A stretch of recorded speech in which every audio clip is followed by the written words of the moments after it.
The house was built in 1621 for a butcher named John Jones, and it was very much designed to be a commercial property with a residence above it. And it stayed according to that model for the best part of 300 years. It was variously a saddler's, a ceramics merchant's, a fishmonger's, a hardware merchant's at one point. In 1882 it became a bank, stayed a bank for about 40 years, and in 1928 it was donated to the city by Lloyds Bank to be a museum in perpetuity. Many people will swear blind that this is the house that was moved famously in Hereford, and that they remember it moving, that they were involved in the move, all of this kind of thing. It wasn't, it was never moved. However, it's a reasonable assumption to assume that the old house was moved because it stands out in splendid isolation in the centre of town.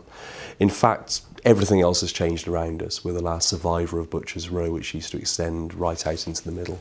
Typically a shambles area would have had the tanners and the tallow renderers, all of whom stank. It's butchery and allied trades.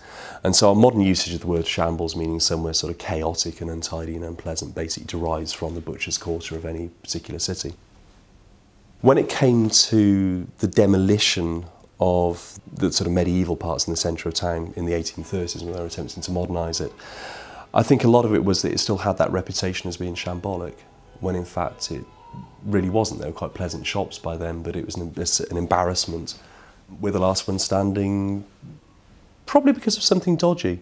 We have no evidence for it, but the best bet basically goes that the chap owned at the time was a saddler named Thomas Wheeler.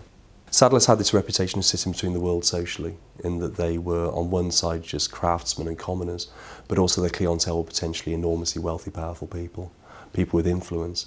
And we suspect that possibly the only reason why this place survives is that our saddler pulled in a bit of influence and managed to win a stay of execution upon the place.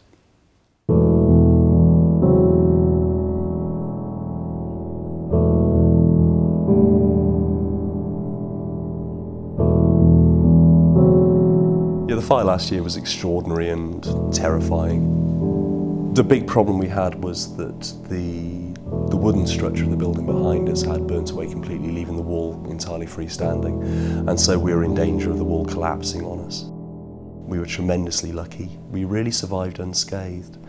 We were closed for about 11 days, and then on the Saturday when we opened up again, the thing that was really heartening was that I had probably about 120 more visitors than I'd normally have on a Saturday. And very many of them just poked their heads in just to see if the place is all right. That implies to me that the old house is actually treasured, it's valued by the people of Hereford. I think because the old house's prominence in the centre of the city, it's very much become a symbol of Hereford in some way. If you are wandering about in the city centre, you quite often sort of notice that it's there but don't really connect that it is open and people can come in and see exactly how fabulous it is. It really is a treasure of Hereford.